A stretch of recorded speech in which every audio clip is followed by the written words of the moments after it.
Hi, I'm Colin. Welcome to Dear Teen, Episode 8, Part 2, where we finished discussing honesty. Last episode, we discussed, honesty with yourself, and now we'll be talking about honesty with other people.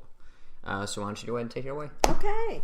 Dear Teen, honesty. And back to me. Yes. What does honesty mean? The definition of honesty, according to the thesaurus, sorry guys, I'm stuttering tonight, is truthfulness, absence of fraud or deceit, honor, or integrity. Well, last week we talked about being honest with ourselves, about our strengths and weaknesses. Were you able to discover yours? We said that this week maybe we'd share ours. Cole, will you share yours? I would love to. Okay, so some positive things that I'm honest with myself about are I think I'm emotionally strong, humorous, honest, spontaneous, loving, a good listener, spiritual, trustworthy, accepting, kind, fair, not selfish, not self-centered, clean, and friendly. Okay, that's a good list. And what about some of your weaknesses? I feel kind of narcissistic when I say this, because I've only got 3 of them. I'm messy, often late, and too fearful of things. Okay, now I told you that when I did my first self-inventory, I was 39 years old. I found like 27 weaknesses and only 4 or 5 strengths. Teens, anyone, I want to encourage you to do your self-inventory now, because only then can you start making a difference, some changes in your life. And I did a recent inventory, and this time I found 31 strengths instead of 4 or 5. And I found 13 weaknesses instead of 27. So I did notice the number and even the types changed over the years, and they will do that. Well, Colt, let's look one final time at the list of general strengths and weaknesses that we came up with. Actually, we got a lot of these from an adult children workbook that I have used. And if you didn't get a chance to do yours last week, you have a chance now to jot them down. Plus, you can go back to either last week's or this week's recordings. Okay, Cole, what are some of the strengths? Okay, so this is just basically a rehash of last week. Mm-hmm. Some strengths would be emotionally and physically strong, humorous, sensitive, intelligent, compassionate, courteous, talented, honest, organized, spontaneous, creative, a good listener, loving, spiritual, trustworthy, wise and discerning, accepting, modest, prompt, kind, hardworking, a good friend, fair, not selfish, not self-centered, clean, and friendly. I'm also going to take you through a list of a few weaknesses. Again, this is just last week's list in this week, just in case you didn't get them last week. So some weaknesses. You could be too weak, emotionally or physically. You could have no sense of humor. You may not apply your skills or intellect to a problem.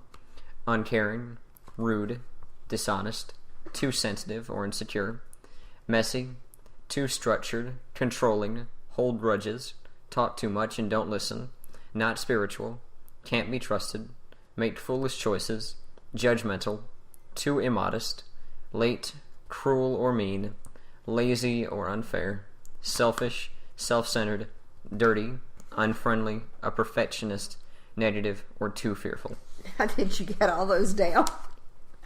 That's a long list. And when you first do an inventory, you won't be able to get, truthfully, all of your strengths and weaknesses, but it's a start. Well, tonight let's talk about honesty with others. That's to include our parents or family, friends, school, and work or jobs. Well, parents are first. I think we are probably in contact with them a lot more. Lots of times with our parents, it's easier to lie about something than to tell the truth and face its certain consequences. We avoid their disapproval and their lecture for the moment. Now that's the key, for the moment. It doesn't last long. What can last long is the distrust that your parents have because of lies. And friction can result. Lots of times that develops between you and your parents. And a real harm, lying becomes easier and can be a habit before you know it. And then you just keep passing that on down. Cole, what are some tempting things to lie about to your parents, maybe? You could lie about grades. You could lie about schoolwork or just school in general. You could lie about just trivial things, just small, little, everyday things. I don't really have an example for you, but just that kind of stuff. Mm-hmm. That could be. And what about brothers and sisters? Anything and everything. How about broken promises, maybe? A lot of those. Seems to be a big one with younger brothers and sisters. Now, the Bible talks a lot about lying and being honest. John 8:32 is the most popular verse that says, if you follow Jesus, you will know the truth, and the truth will set you free. Truth is always best. It is right and less complicated. Lies come from the father of lies, and we often feel we need to tell another lie to cover for the first lie. Same with dishonesty. Well, what about friends? What about friends? Whoa, do we lie to our friends? No way, we say. Well, we say that, but let's look at that question. Do we lie to them sometimes, or are we dishonest with them, with our friends? What if you say, can't talk right now, have a job to do for mom, and in reality, the truth is that you're either wanting to watch something on television or you have somebody else on another line that you're trying to talk to. Another one. Yeah, I'll come to your house this afternoon, and then you don't show. Maybe another friend has offered you to do something that you'd rather do, so you more or less break your promise to the first person. And then another big one. Are you yourself with your friends, or are you the fake person that we talked about a few weeks ago? So do we lie to our friends? Yeah, did we do? School. Do you mean using someone else's paper instead of doing my own for homework is cheating and being dishonest? How about telling someone answers to a test? Sometimes there may even be a ring of answers going around. You might say, looking over my shoulder isn't wrong. I can do that. It's no crime. Well, no, it isn't, unless you're trying to get an answer that someone sitting behind you has on their paper. And then what about, oh gosh, I remember doing this. What about rambling answers on maybe an essay test? You ramble because you didn't read the assignment. Basically just writing down anything you think could be the answer and hoping you get one of them right. Yes, I think a lot of us have done that. Now let's look at work or jobs. All of you have work responsibilities, and some of you even have jobs. Well, you wouldn't think of stealing money from your parents or family members or from your employer, because you know that's wrong and dishonest.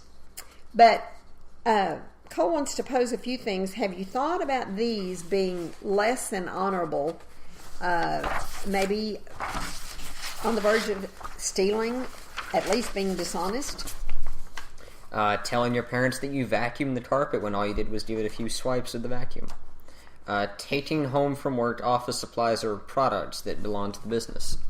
You could be grocery shopping for your mom and only return part of her change. Mm-hmm. You could be at work paying for a small drink but getting a large instead. That's mainly if you work at like a fast food chain or some sort of restaurant.